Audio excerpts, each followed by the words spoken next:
Hi everyone, welcome to another live edition of Talking Points. I'm Jason S Bradshaw, and as always, I appreciate the time that you're taking to watch this video. Today, I thought I'd take a little bit of a different approach to the topic that we've been covering. And over the last number of videos, I've been talking about the most searched customer service, customer experience terms on Google and YouTube. And I thought today I would share some interesting stats with you. First of all, if you do a Google search for customer service, there's over 7 billion results that instantly come up. If you do a Google search for customer experience, it's almost another 4 billion results. So it's well and truly over 10 billion results combined. It's almost 11 billion, in fact. And that's as of today. Now, just a year ago, it was 9 billion. Customer service, customer experience is not a fad. It is the absolute pinnacle of building a business that not only survives, but thrives. Now, you know, through my book, It's All About CEX, the Essential Guide to Customer and Employee Experience, that I absolutely believe that customer and employee experience need to be a combined intentional focus in your business, because one without the other is not sustainable.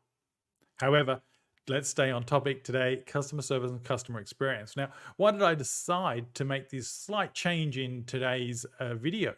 Well, it's because a professional colleague over at Qualtrics in Australia, Qualtrics, for those that don't know, is one of the world's leading software as a service providers in the customer and experience management space.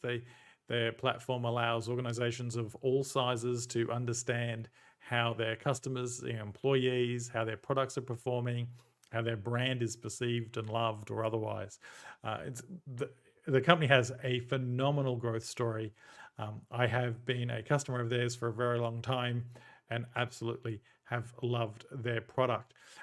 So I'm not sponsored by Qualtrics. There are definitely a number of platforms out there, and I would encourage you to not worry about the platform initially, but get really clear about what you want to measure, and then you can talk platforms after that. The one thing I will say is it doesn't matter how small your business is, there is no reason for you not collecting feedback from your customers and your employees.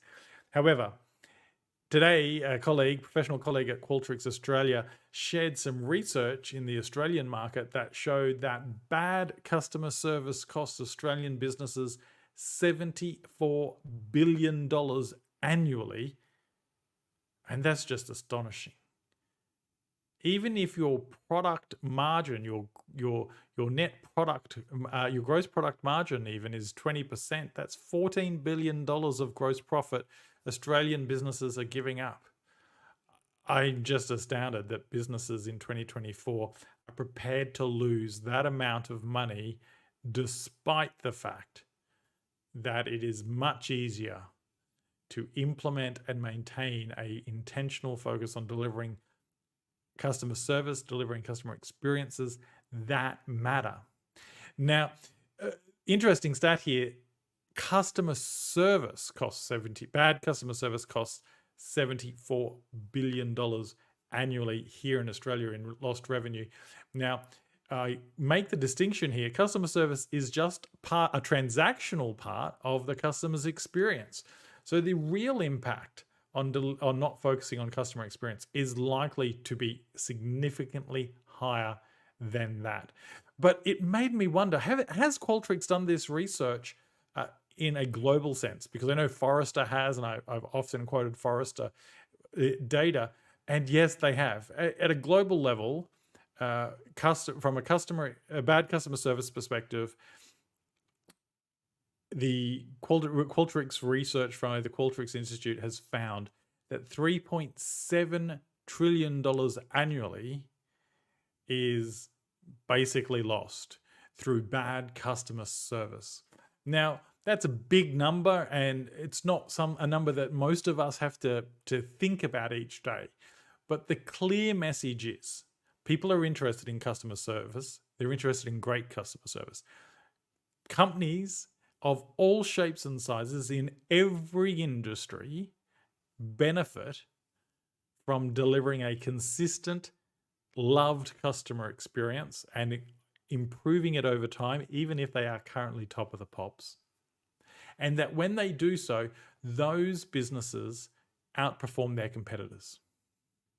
Now, the good news is you don't have to be 10% better than your competitors. You just consistently need to be 1% better than your competitors.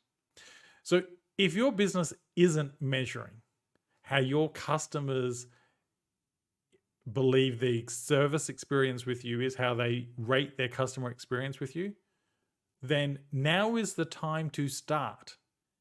And there are plenty of ways you can do it that are low cost.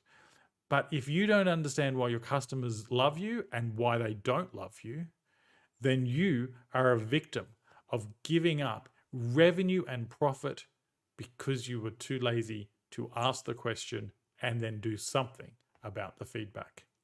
You and your business can stand out in 2024. You can thrive in 2024 and break through and have success if you focus consistently on delivering an experience that is just 1% better than your competitors. So I hope that's given you some food for thought and motivation to really pay attention to the experience that you deliver to your customers, to eradicate that bad customer service in your business and be famous for delighting your customers and building lifetime owners and advocates. I'm Jason S. Bradshaw, and until next time, I wish you great success.